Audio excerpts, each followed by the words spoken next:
buenas tardes, doctora. Mi nombre es Anaya Arandia Salas. Bueno, en este momento le voy a hablar sobre lo que es la introducción y los antecedentes. El contrato de arrendamiento constituye en una de las figuras jurídicas más utilizadas dentro del derecho civil, ya que permite el uso y goce temporal de bienes sin necesidad de transferir la propiedad. A través de este contrato, una persona concede a otra el uso de un bien mueble o inmueble a cambio del pago de un canon, generando una relación jurídica basada en la temporalidad. En el Código Civil Boliviano, en su artículo 685, lo define como el contrato mediante el cual una de las partes concede a otra el uso o goce temporal de una cosa a cambio de un canon.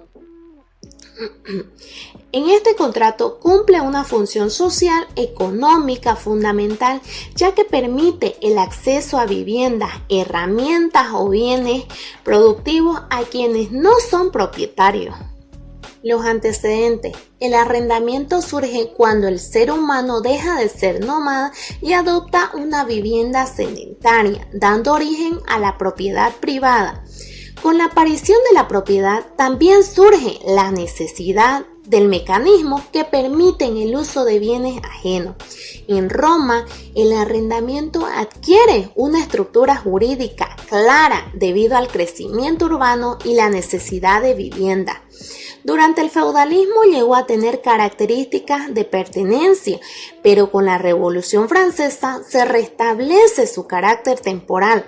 Actualmente se diferencia con la compraventa porque no se transfiere la propiedad, con el comodato porque no es gratuito. Sus bases modernas son temporalidad y onerosidad.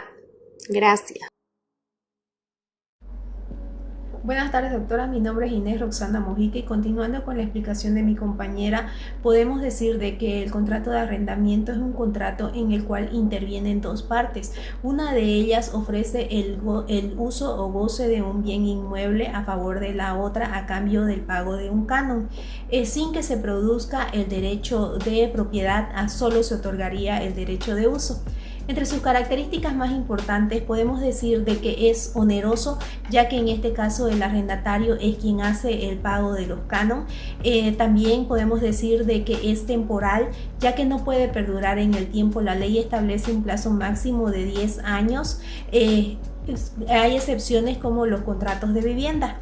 Entre su clasificación del contrato de arrendamiento podemos decir de que es consensual porque se perfecciona con el acuerdo de las voluntades de ambas partes, es bilateral ya que genera obligaciones tanto para el arrendador como para el arrendatario, es oneroso porque ambos se benefician, es de tracto sucesivo porque sus efectos se cumplen a lo largo del tiempo, es típico porque está expresamente regulado por la ley. También podemos decir de que es de libre discusión o de adhesión.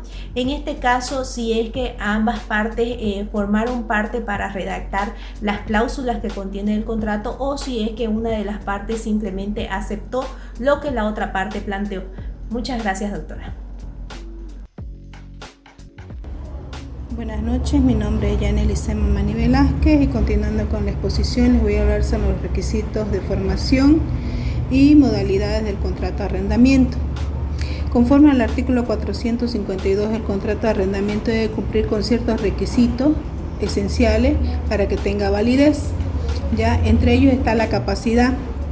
El contrato de arrendamiento no requiere la capacidad de disposición, ya que no se transfiere la propiedad del bien, es decir, el arrendador no está vendiendo el bien, solo concede el uso y goce temporal del bien. Por ello basta con que las partes tengan la capacidad de administración, salvo en casos especiales establecidos por la ley. Tenemos el objeto. El contrato de arrendamiento, el objeto es doble. Por ejemplo, por un lado está el uso y goce del bien que el arrendador concede al arrendatario y por otro lado está el canon y la renta que el arrendatario debe pagar. Este objeto debe cumplir con los requisitos generales del derecho civil, debe ser existente, lícito, determinable y encontrarse obviamente dentro del comercio. También tenemos la causa. La causa del contrato radica en la reciprocidad de las obligaciones. El arrendador concede el uso del bien, ¿ya? Y el arrendatario paga el canon. Cada prestación constituye una razón jurídica de la otra, es decir, uno paga porque puede usar el bien y el otro concede el uso porque recibe un pago. El motivo es el interés personal que lleva a cada parte a celebrar este contrato. Por ejemplo, el arrendatario puede querer habitar el inmueble y el arrendador puede buscar obtener ingresos. El motivo solo tiene relevancia jurídica cuando es ilícito, ya que en ese caso puede afectar la validez del contrato.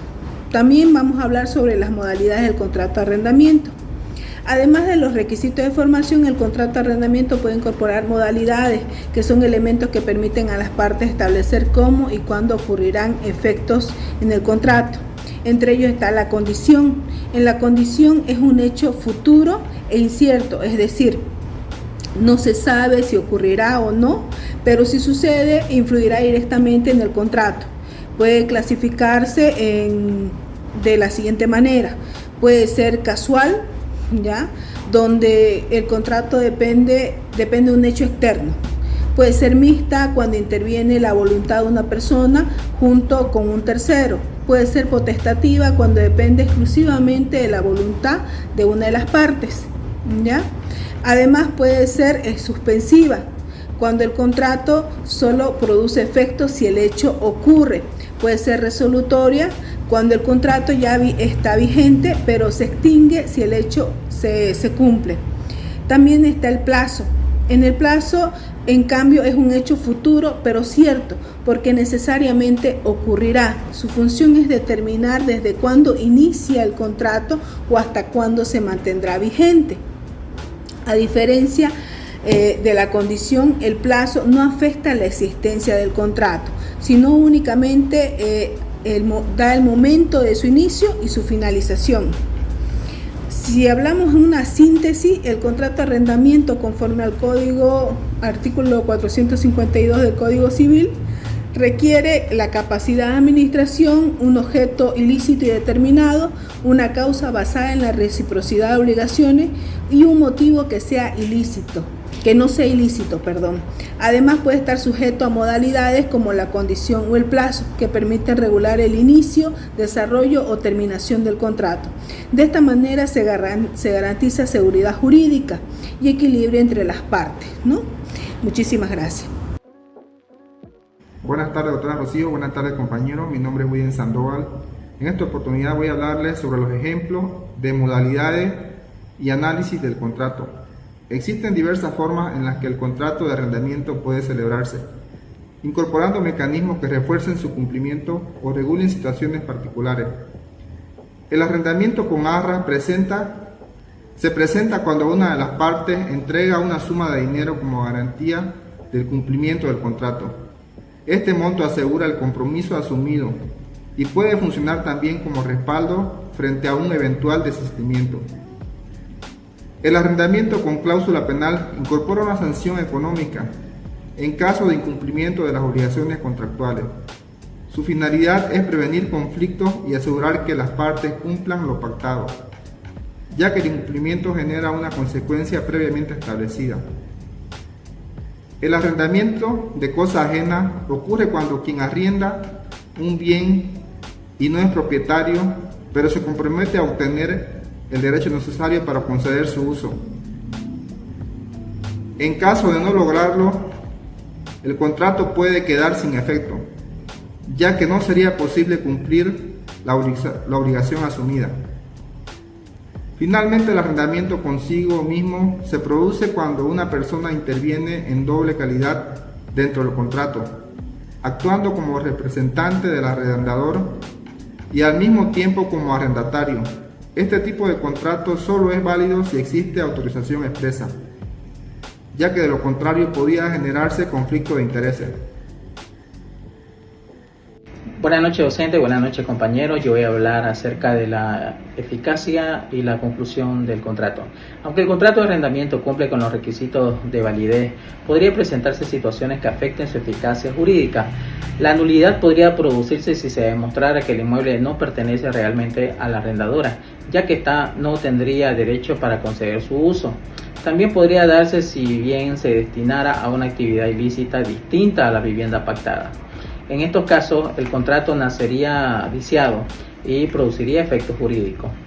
La anulabilidad podría surgir si alguna de las partes hubiese firmado el contrato bajo error, engaño, presión o sin plena capacidad legal. Por ejemplo, si se demostrara que el consentimiento no fue realmente libre al momento de la firma. Aquí el contrato nace válido, pero podría dejarse sin efecto mediante acción judicial. La resolución está expresamente prevista en la cláusula quinta del contrato. Podría activarse si la arrendataria deja de pagar 2 meses de alquiler o da un uso distinto al inmueble, por ejemplo comercial, o incumple las obligaciones pactadas. En este caso, el contrato se extingue por incumplimiento. La rescisión podría presentarse si se demostrara una lesión económica grave, como el canon pactado resulta excesivamente desproporcionado o de perjuicio de alguna de las partes, afectando el equilibrio contractual.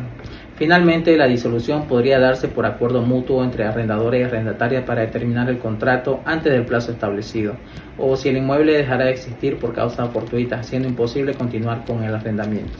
Gracias. Miren, el contrato de arrendamiento o de alquiler, como le decimos todos, es algo que está, por todas partes. Ya sea el departamento donde vivimos o la oficina a la que vamos, es una pieza fundamental de la vida moderna. Hoy vamos a desglosarlo para entenderlo bien a fondo.